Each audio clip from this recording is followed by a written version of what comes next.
Hai sobat semua, apa kabar? Baik kan? Semoga kalian semua sehat selalu, bahagia selalu dan banyak rezeki. Kali ini Mimin mau melanjutkan cerita dari novel Ternyata Suamiku Penguasa. Semoga cerita ini bisa menghibur kalian semua ya, dan bisa menemani hari-hari kalian semua. Oh iya, jangan lupa bantu like dan komen ya biar Mimin tambah semangat uploadnya. Kalau begitu yuk langsung saja ke ceritanya, cekidot.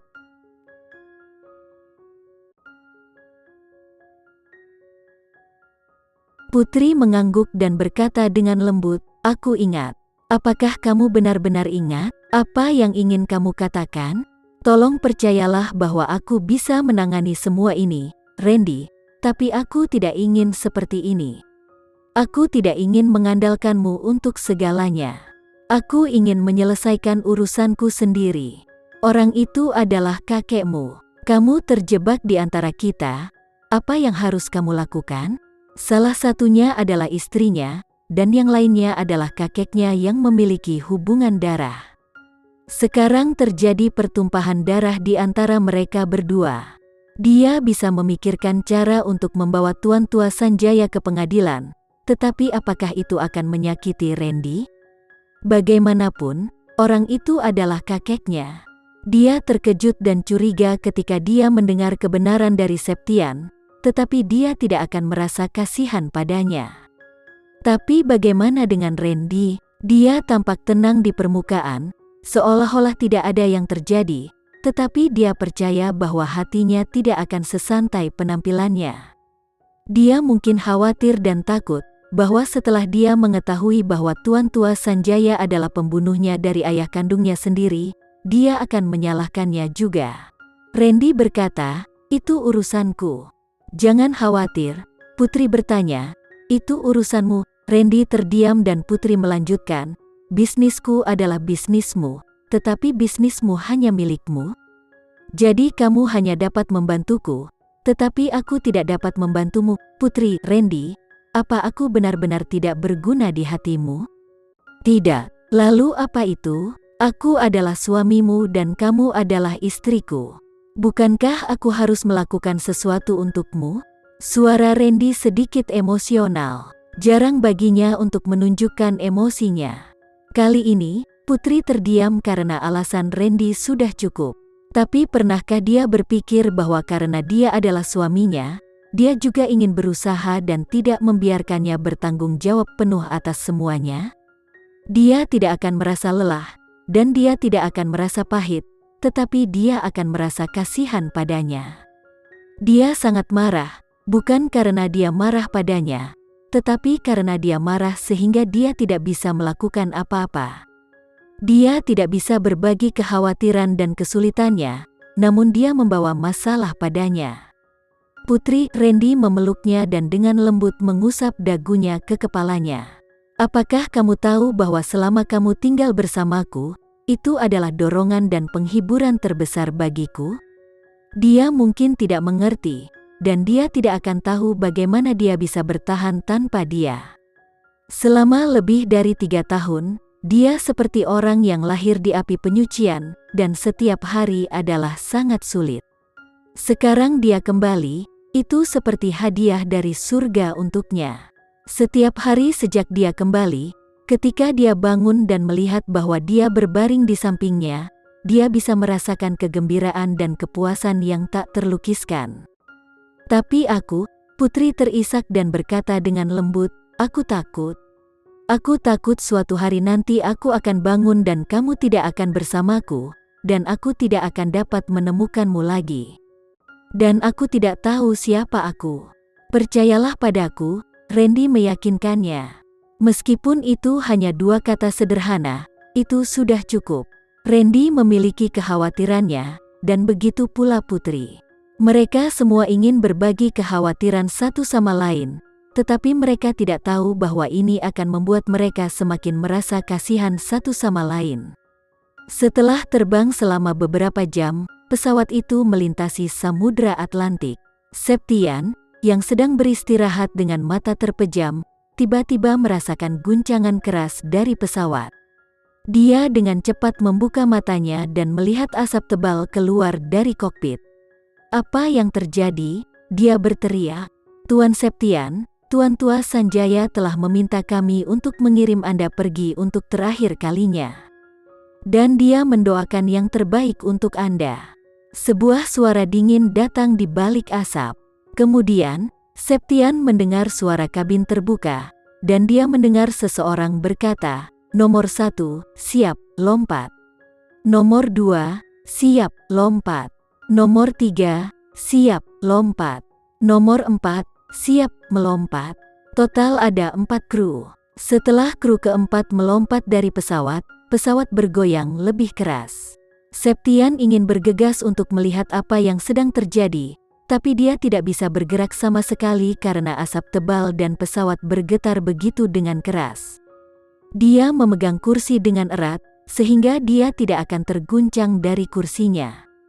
"Tolong, tolong!" Septian berteriak ngeri, seolah-olah dia dibunuh oleh hantu jahat.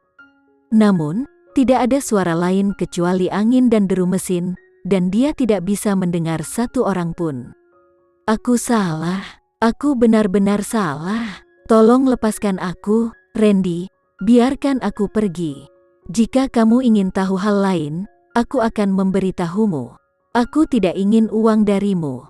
Tolong biarkan aku pergi." Septian dengan putus asa berteriak dari atas paru-parunya, tetapi tidak ada yang menanggapinya. Jeritan terakhirnya ditutupi oleh ledakan pesawat, dan tubuhnya hancur berkeping-keping dengan pesawat. Pada saat-saat terakhir hidupnya, dia menyesali apa yang telah dia lakukan sebelumnya.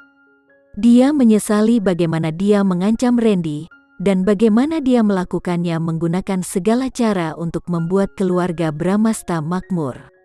Namun, tidak ada yang mendengar penyesalannya, juga tidak ada yang memberinya kesempatan untuk melanjutkan hidupnya. Sebuah pesawat yang terbang dari Jakarta ke Afrika jatuh ke Samudera Atlantik. Ada total 5 penumpang di pesawat. Semua awak kapal berhasil diselamatkan, kecuali 1 penumpang yang hilang. Kemungkinan terbesar adalah bahwa penumpang tewas dalam kecelakaan itu. Setelah ledakan, pesawat jatuh ke laut. Mayat Septian tidak bisa ditemukan.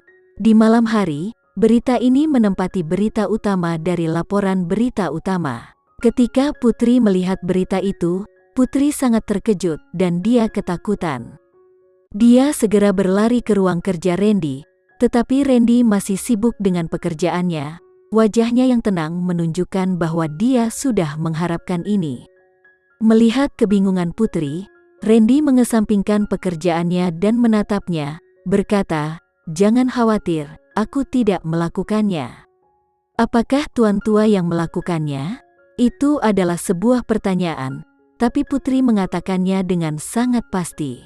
Dia percaya bahwa jika Randy bersumpah demi putri kecil, dia tidak akan melakukan apapun pada Septian. "Iya," Randy mengangguk. Dia tidak akan mengkhianati janjinya, tetapi dia juga tidak akan membela atau melindungi Septian. Dia tahu bahwa kru telah diatur oleh Tuan Tua, tetapi dia tidak mengungkapkannya. Septian telah melakukan begitu banyak hal jahat, sehingga seseorang akan membalas dendam padanya. Dia tidak perlu melakukan itu sendiri. Septian baru saja mati seperti itu. Mungkinkah hanya untuk menutupi? Mungkinkah sebenarnya dia juga diselamatkan dengan terjun payung bersama kru, tetapi Tuan Tua meminta mereka untuk menyembunyikan kebenaran? Setelah mengalami terlalu banyak, dia sekarang secara bertahap belajar untuk tidak melihat hal-hal di permukaan saja, tetapi untuk bertanya lebih dalam. Randy menggelengkan kepalanya dan berkata sambil tersenyum, "Menurut pemahamanku tentang karakter Tuan Tua, seorang pria yang mengkhianatinya, mati begitu cepat akan dianggap sebagai berkah. Dia ingin membunuh Septian sejak lama, jadi bagaimana dia bisa memberinya kesempatan untuk bertahan hidup?" Putri tidak mengatakan apa-apa tetapi dia menarik napas dalam-dalam. Mungkin bukan hal yang baik baginya untuk mengetahui bahwa cara Tuan Tua adalah begitu kejam dan brutal. Tuan Tua menganggapnya sebagai duri dalam daging dan ingin menyingkirkannya sesegera mungkin. Mungkin alasan mengapa dia ingin menyingkirkannya adalah karena dia pikir dia punya rahasia di tangannya. Hari itu, Tuan Tua Sanjaya dan asistennya datang untuk menemukannya dan memintanya untuk menyerahkan relik yang ditinggalkan oleh ayah dan ibunya. Ketika dia masih hidup, ibunya tidak memberinya sesuatu yang penting. Tepat ketika putri memikirkan masalah ini, dari sudut matanya, dia melihat cincin kuno yang dikenakan Randy di jari tengahnya. Cincin itu ditinggalkan oleh ibunya. Dan pada saat itu, dia disuruh menjaganya dengan baik dan menyerahkannya kepada seseorang yang bisa dipercayakan seumur hidupnya. Mungkin cincin itu sangat berarti bagi Tuan Tua karena ayahnya telah memberikannya kepada ibunya, yang memberikannya kepada putri pada akhir. Bahkan jika itu adalah rahasia yang diberikan ayahnya kepada ibunya, rahasia apa itu? Itu adalah cincin yang sangat kecil. Bahkan jika dia ingin menyembunyikan rahasia di dalamnya, dia mungkin tidak bisa menyembunyikannya.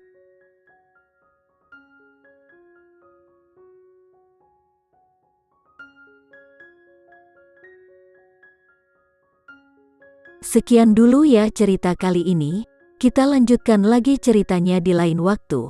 Oh iya, bagaimana menurut kalian? Semoga bisa sedikit menghibur kalian semua. Jangan lupa like, share dan komen ya. Untuk teman-teman yang baru nonton, jangan lupa subscribe-nya. Hehehe, kalau ada teman-teman yang ingin gabung langganan bisa langsung gabung saja untuk dapat fitur yang menarik dan sedikit membantu Mimin. Terima kasih sudah menonton, sampai jumpa lagi. Bye bye bye.